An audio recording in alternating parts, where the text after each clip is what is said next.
As deusas em cada mulher, os poderosos arquétipos nas vidas das mulheres.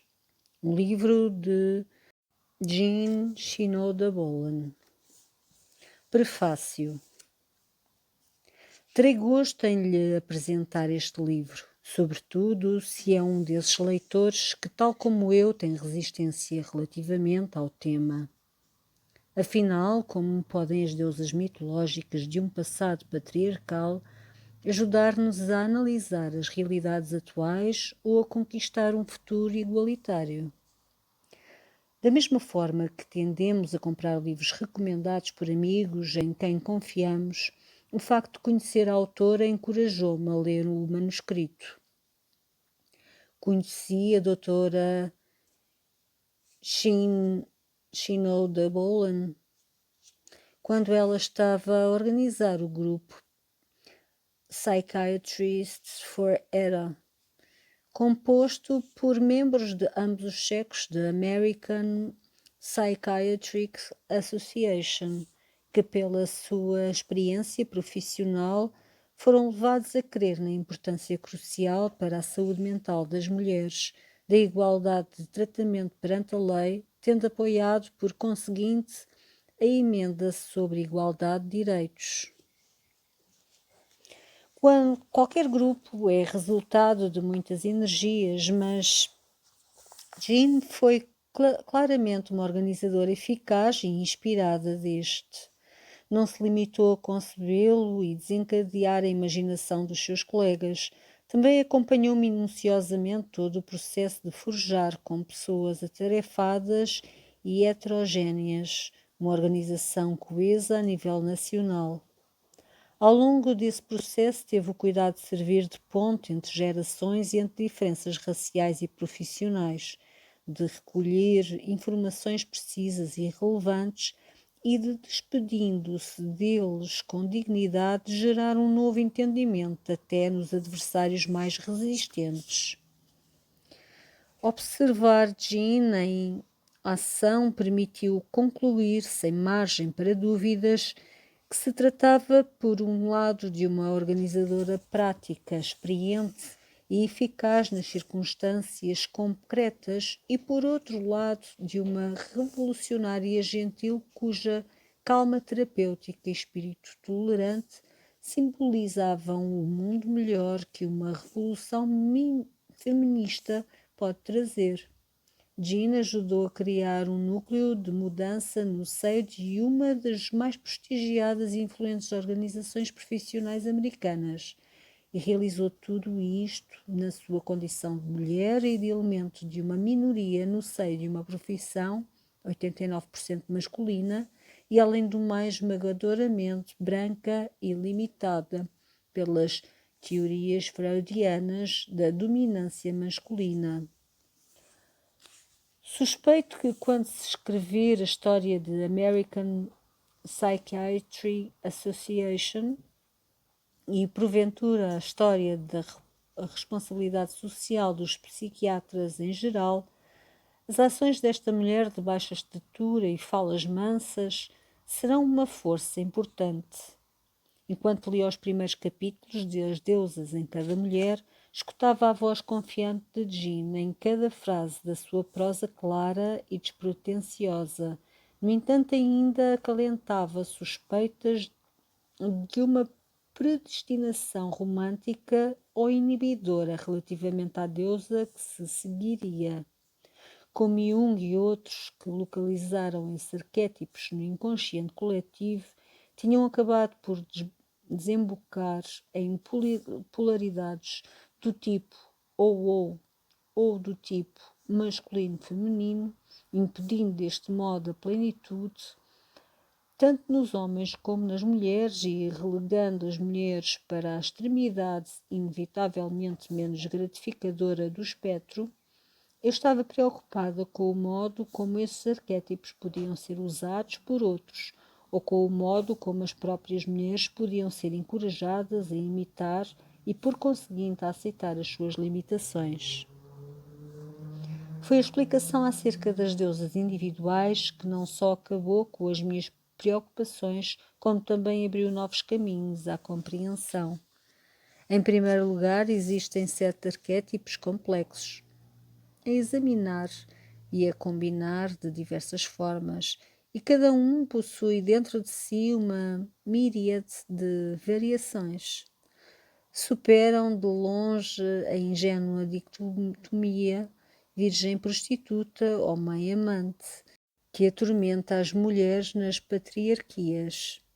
É verdade que existem deusas que se identificam inteiramente pela sua relação com um homem poderoso, afinal viviam no patriarcado, tal como nós, mas também revelam o seu poder tanto por subterfúgios como abertamente.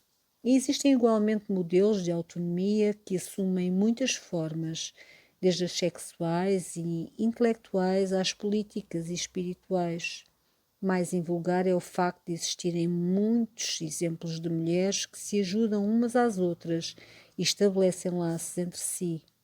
Em segundo lugar, esses arquétipos complexos podem ser combinados e invocados consoante as necessidades da situação de uma mulher ou da parte por desenvolver nela existente. Se nos mídia um vislumbre de um modelo a imitar pode ter um impacto tão grande nas vidas das mulheres, quão mais profundas não serão, porventura, a ativação e a estimulação de um arquétipo no íntimo de uma determinada mulher. Finalmente, não existem instruções para utilizarmos quaisquer estereótipos, ou para nos limitarmos a uma deusa ou até a várias. No seu conjunto, elas constituem o círculo completo das qualidades humanas. Na realidade, todas elas surgiram da fragmentação de uma deusa, a grande deusa, o ser humano feminino integral, que, pelo menos na religião e na imaginação, terá vivido nos tempos anteriores ao patriarcado. Talvez nessa época, tal como agora, imaginar a plenitude tenha sido o primeiro passo para a realizar. No mínimo, estas deusas arquétipas são uma estereografia útil para descrever e, portanto, para analisar muitos padrões de comportamento e traços de personalidade. No máximo, são formas de imaginar e, portanto, de invocar energias e qualidades existentes em nós e que nos são necessárias. Como a poetisa e romancista Alice Walker ilustra de uma forma tão comovente em A Cor Púrpura, imaginamos Deus e dotamo-lo das qualidades essenciais para a nossa sobrevivência e desenvolvimento. O maior valor deste livro reside nos momentos de reconhecimento que possibilita. A autora classifica-os de momentos Ha, esse segundo de intuição, em que compreendemos e interiorizamos, em que reconhecemos aquilo por que nós próprios passamos, em que nos sentimos confiantes devido a essa verdade e em que somos levados a dar um passo em frente em direção ao entendimento de sim, foi por isto. Cada leitor apresentará algo diferente e esse tem de ser bem nosso. No meu caso, o primeiro surgiu ao ler sobre Artemis, que se ligou a outras mulheres e salvou a mãe, desejando não ser como ela. Senti reconhecimento e orgulho por ser citada como exemplo desse arquétipo raro numa sociedade patriarcal, mas também compreendi que não tinha desenvolvido a intrepidez perante o conflito, característica de Artemis, ou a sua real autonomia. Perséfone espelha os sentimentos da maioria das mulheres na adolescência. A sua força ou fraqueza provocou outro essa capacidade familiar de esperar que se projetem em nós a imagem ou expectativas de outra pessoa, de um homem em concreto ou da sociedade, esse experimentar várias identidades. Outros foram provocados pela leitura constante e pelo hábito de viver dentro da sua cabeça típicos de Atena, pela consciência difusa e receptiva de Hera, de Deméter e de Perséfone, e pelo valor atribuído por Afrodite nas relações e no trabalho criativo Há intensidade e espontaneidade em detrimento da permanência. Outras deusas são instrutivas por qualidades que nos faltam e que precisamos desenvolver, ou por qualidades que vemos nas pessoas que nos cercam e que não compreendemos. Por exemplo, com o modo contemplativo de levar a cabo as tarefas cotidianas, característico de Hestia. Aprendi que, encaradas de uma maneira mais simbólica e espiritual, elas podem ser uma forma de ordenar e de estabelecer prioridades. Em Atena e Artemis invejei a consciência focada e senti mais compreensão pelos muitos homens que aprenderam a não reparar nem iluminar muitas coisas na periferia da visão. Com os exemplos destas duas deusas independentes, aprendi que o conflito e a hostilidade podem ser necessários e até positivos, e que não devem ser encarados pessoalmente. A análise minuciosa dos arquétipos realizada pela autora retira-os do quadro patriarcal de meras façanhas e restitui-os como mulheres sobrenaturais, mas críveis, como mulheres de carne e osso. A partir de agora, por exemplo, quando anseio por uma dessas conversas mágicas e espontâneas em que o todo se torna muito mais do que a soma das partes, com cada pessoa a improvisar como na música, posso pensar nas qualidades da Afrodite. Quando sinto necessidade de me refugiar em casa e na contemplação, Hestia pode mostrar-me o caminho. Quando me falta a coragem para enfrentar um conflito em meu nome ou no de outra mulher, Artemis é a mulher a ter em mente. Já não interessa saber o que precede, se a realidade, se a imaginação. Como escreve Jane Austen in The Possible Human, sempre concebi um mito como qualquer coisa que nunca existiu, mas que está sempre a acontecer. À medida que, pelo nosso esforço, nos vamos libertando de sociedades desiguais, deuses e deusas podem tornar-se um e o mesmo.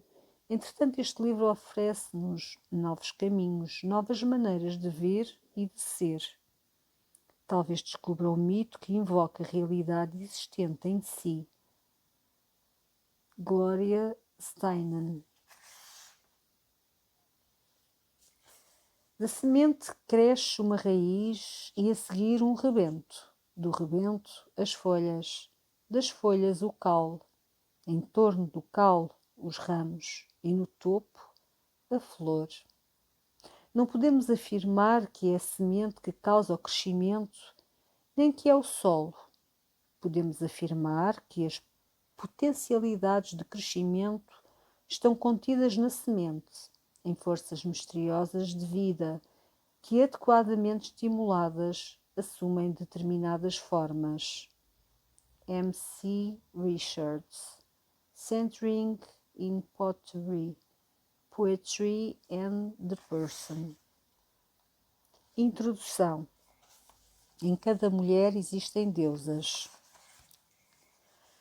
Cada mulher desempenha o papel principal no desabrochar da sua própria vida. Como psiquiatra, tenho escutado centenas de histórias pessoais e compreendo que em cada uma existem dimensões míticas.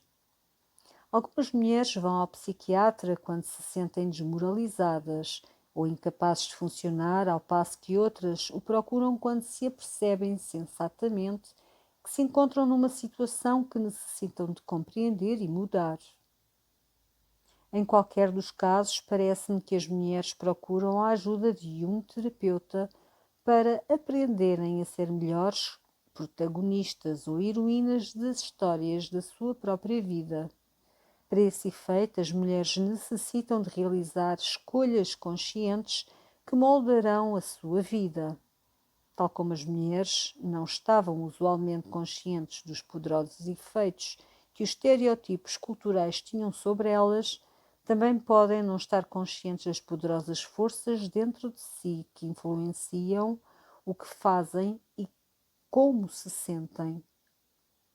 São essas forças que apresento neste livro, sob a forma de deusas gregas. Esses poderosos padrões íntimos ou arquétipos são responsáveis por diferenças fundamentais entre mulheres. Por exemplo, algumas mulheres necessitam da monogamia, do casamento ou de filhos para se sentirem realizadas e afligirem-se e enfurecerem-se quando o objetivo está fora do seu alcance. Para elas, os papéis tradicionais são pessoalmente significativos.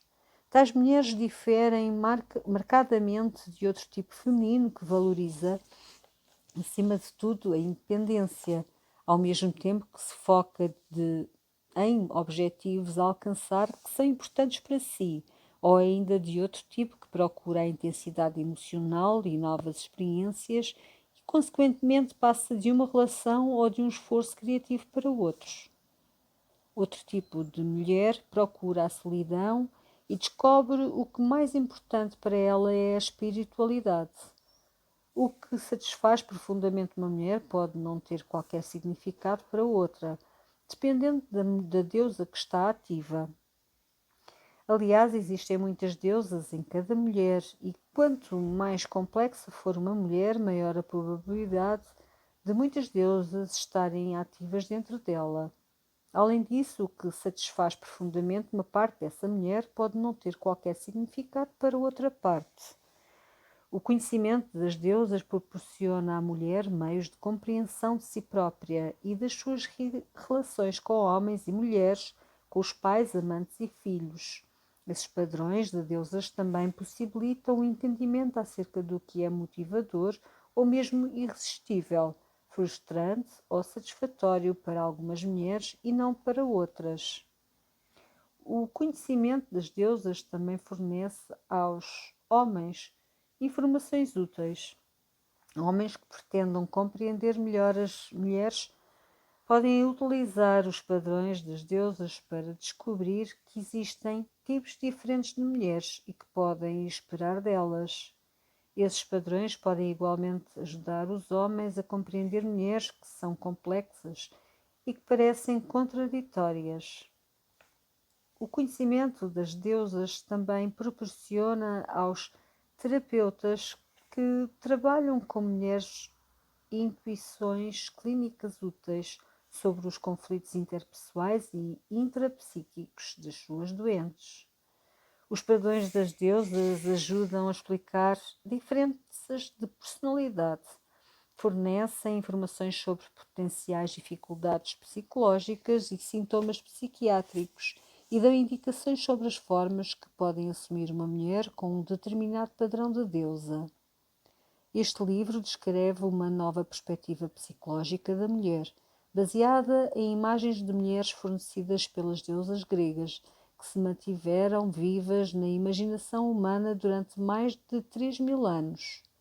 Esta psicologia da mulher distingue-se de todas as teorias que definem uma mulher normal como uma mulher que se conforma com uma estrutura psicológica, modelo ou padrão de personalidade corretos.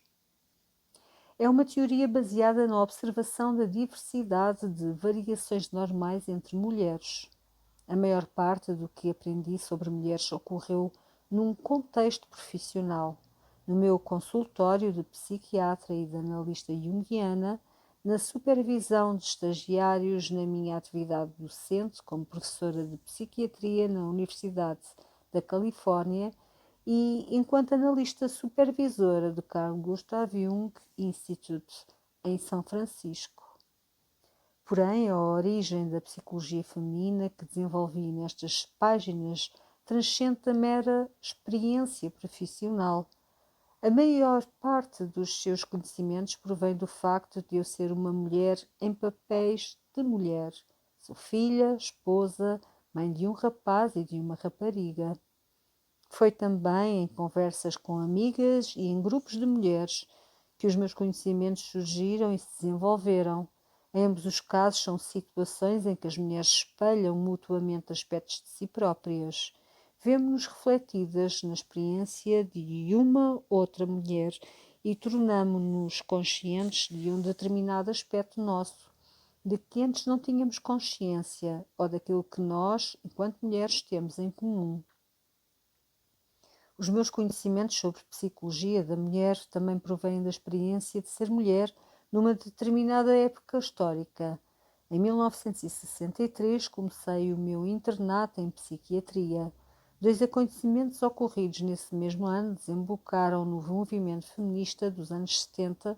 Primeiro, Betty Friedan publicou The Feminine Mystic, exprimindo com clareza o vazio e a insatisfação de uma geração de mulheres que vivia para outras pessoas e por meio delas. Friedan escreveu a origem desta infelicidade como um problema de identidade, cujo núcleo era um atraso ou uma fuga ao crescimento. Defendia que esse problema era alimentado pela nossa cultura, que impede as mulheres de aceitarem e satisfazerem a sua necessidade básica de crescimento e de realização do seu potencial enquanto seres humanos.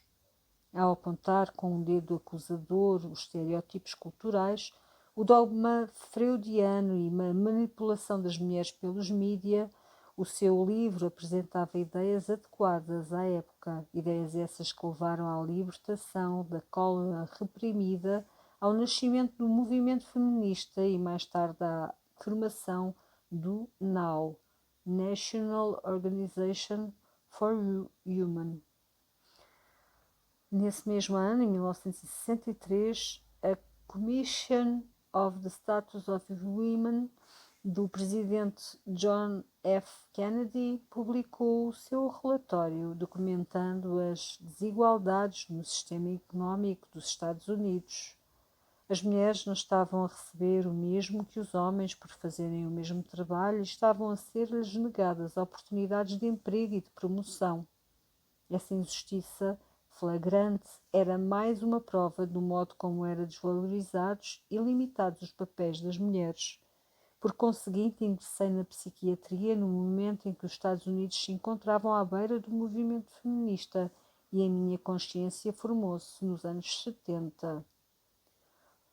Tornei-me consciente das desigualdades e da discriminação contra as mulheres e aprendi que os padrões culturais definidos pelos homens recompensavam ou puniam as mulheres pela adesão a papéis estereotipados ou pela sua rejeição. Em consequência, juntei-me a um punhado de colegas feministas da Northern California Psychiatry Society e da American Psychiatry Association. Visão binocular da psicologia da mulher. Durante o período em que adquiria uma perspectiva feminista, estava ao mesmo tempo a tornar-me analista junguiana. Depois de terminar o internato de psiquiatria em 1966, entrei no Jung Institute de São Francisco como candidata no programa de estágios e obtive o certificado de analista em 1976. A minha perspectiva sobre psicologia da mulher consolidou-se nesse período, incorporando ideias feministas e a psicologia arquetípica de Jung. Ao explorar os analistas junguianos e os psiquiatras feministas no movimento de vai e vem, era como se estivesse a estabelecer uma ponte entre dois mundos. Os meus colegas junguianos não se preocupavam muito com o que se estava a passar no mundo político e social. A maioria parecia ter apenas uma vaga consciente da relevância do movimento feminista. As minhas amigas psiquiatras feministas, que se me encaravam como uma analista junguiana, pareciam considerar esse aspecto como um interesse esotérico e místico muito meu, ou como uma subespecialidade respeitada que pouco tinha a ver com assuntos de mulheres. Entretanto, no meu movimento de vai-vem, tinha descoberto que quando se assume um conjunto de duas perspectivas, a junguiana e a feminista, se produz um novo aprofundamento de conhecimentos. As duas em conjunto proporcionam uma visão binocular da psicologia da mulher. A perspectiva junguiana tinha-me tornado consciente de que as mulheres são influenciadas por poderosas forças íntimas ou arquétipos que podem ser personificadas por deusas gregas, e a perspectiva feminista permitiu-me compreender como as forças externas ou estereótipos, os papéis com os quais a sociedade espera que as mulheres se conformem, reforçam alguns padrões de deusas e reprimem outros. Consequentemente, vejo cada mulher como uma mulher no meio de, influenciada por dentro por arquétipos de deusas e por fora por estereótipos culturais. Logo que uma mulher se apercebe das forças que a influenciam, conquista o poder proporcionado pelo conhecimento. As deusas são forças poderosas e invencíveis que moldam o comportamento e influenciam as emoções. O conhecimento acerca das mulheres existentes nas mulheres é um novo campo de aprofundamento da consciência feminina. Quando uma mulher sabe que as deusas são forças dominantes dentro de si, adquire um autoconhecimento sobre o poder de determinados instintos, sobre as prioridades e aptidões, sobre as possibilidades de descobrir um significado pessoal, por intermédio de escolhas que outras pessoas podem não estimular. Os padrões das deusas também afetam as relações com os homens, ajudam a explicar algumas das dificuldades e afinidades que certas mulheres têm com certos homens. Escolherão elas homens poderosos e bem-sucedidos, frágeis e criativos, imaturos. Que deusa está na origem do ímpeto invisível que impele uma mulher para um tipo particular de homem? Esses padrões influenciam escolhas e a estabilidade das relações. Os padrões de relação também trazem a marca das diferentes deusas: pai-filha, irmão-irmã, irmã-irmã, mãe-filho, amante-amante ou mãe-filha. Para cada par representa uma configuração que é natural numa determinada deusa. Cada mulher tem dons concedidos pela deusa, sobre os quais deve aprender e que deve aceitar reconhecida. Cada mulher possui igualmente defeitos concedidos pela deusa, que deve admitir e superar por forma a mudar. Só pode resistir a viver um padrão determinado pelo arquétipo subjacente de deusa. Isto se estiver consciente da existência desse padrão e se tentar realizá-lo por seu intermédio.